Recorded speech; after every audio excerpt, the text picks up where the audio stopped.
आता राजकीय घडामोडींचा वेगवान आढावा घेऊयात। बारामती सुनेत्रा पवारांविरुद्ध 55 अर्ज दाखल झालेत। काँग्रेसच्या आकाश मोरेंनीही अर्ज दाखल केलाय। उपमुख्यमंत्री सुनेत्रा पवारांनी जोरदार शक्ती प्रदर्शन करत उमेदवारी अर्ज दाखल केला।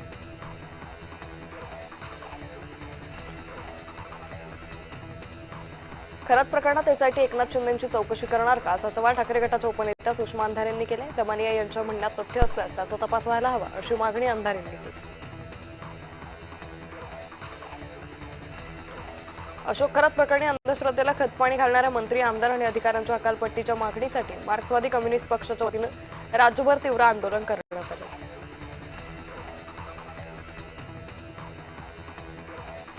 परळीत कम्युनिस्ट पक्षाच्या वतीनं अशोक खरातच्या निषेधार्थ निदर्शनं करण्यात आली। बुध खरातच्या पाठीशी उभे असलेल्या 38 आमदारांचा राजीनामा घ्या, अशी मागणी करत कम्युनिस्ट पक्षाचे कार्यकर्ते आक्रमक झाले।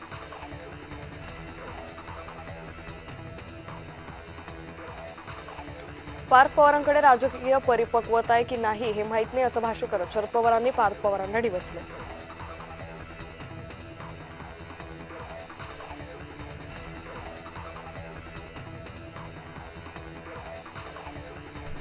राहुरी विधानसभा पोटनिवडणुकीसाठी भाजप उमेदवार अक्षय कर्डिले यांनी उमेदवारी अर्ज दाखल केलाय।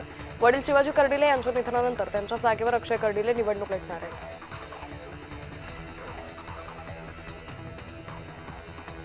स्वराज्य शक्ती सेना बारामती पोटनिवडणूक लढवणार आहे। स्वराज्य शक्ती सेना पक्षाकडून करुणा मुंडे यांनी उमेदवारी अर्ज दाखल केलाय।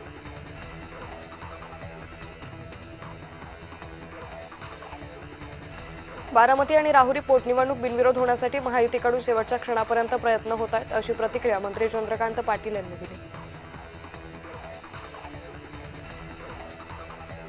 बारामतीची पोटनिवडणूक बिनविरोध झाली असती तर बरं झालं असतं, असं वक्तव्य पवार गटाचे नेते एकनाथ खडसेंनी केले। काँग्रेसनं बारामतीत उमेदवार देणं हे त्यांचं पक्षाचं धोरण आहे, असंही खडसे म्हणाले।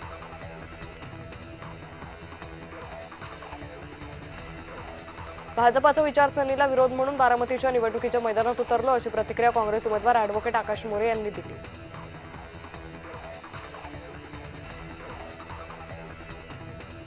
अजितदादांच्या बारामतीत पोटनिवडणुकीसाठी यावं लागेल असं वाटलं नव्हतं, अशी भावना प्रफुल्ल पटेल यांनी व्यक्त केली।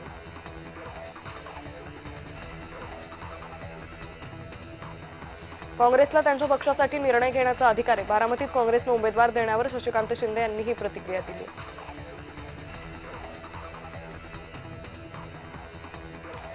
बारामती पोटनिवडणूक लढण्याचा काँग्रेसचा निर्णय बालिश आहे, अशी टीका शिवसेना नेते संजय निरुपम यांनी केली। काँग्रेसचा पराभव निश्चित असून उमेदवारी मागे घेण्यातच शहाणपण आहे, असं वक्तव्य संजय निरुपम यांनी केलं।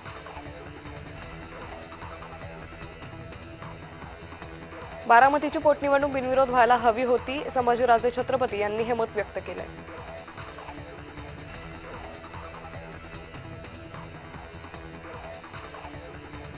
हवामान बदलामुळे कोकणातील आंबा आणि काजू उत्पादक संकटात सापडले, त्याबाबत मुख्यमंत्र्यांसोबत चर्चा झाली असून राज्य सरकार शेतकऱ्यांसाठी दिलासादायक निर्णय घेईल, असं आश्वासन मंत्री भरत गोगावले यांनी दिले।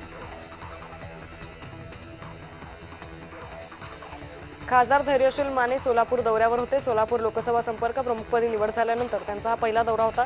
त्यांनी पक्ष संघटना मजबूत करण्याचे संकेत दिले।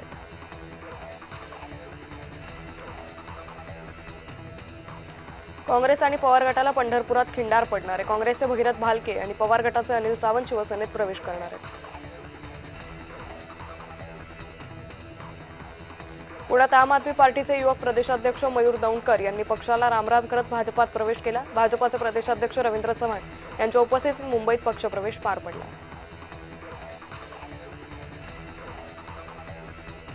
भारतीय जनता पक्षाच्या 46व्या स्थापना दिनानिमित्त धुळ्यातील भारतीय जनता पक्षाच्या जनसंपर्क कार्यालयात पक्ष ध्वजवंदनाचा कार्यक्रम झाला। भाजपच्या बेटी बचाव बेटी पढावच्या प्रदेश सहसंयोजिका अल्पा अग्रवाल यांच्या हस्ते ध्वजवंदन करण्यात आले।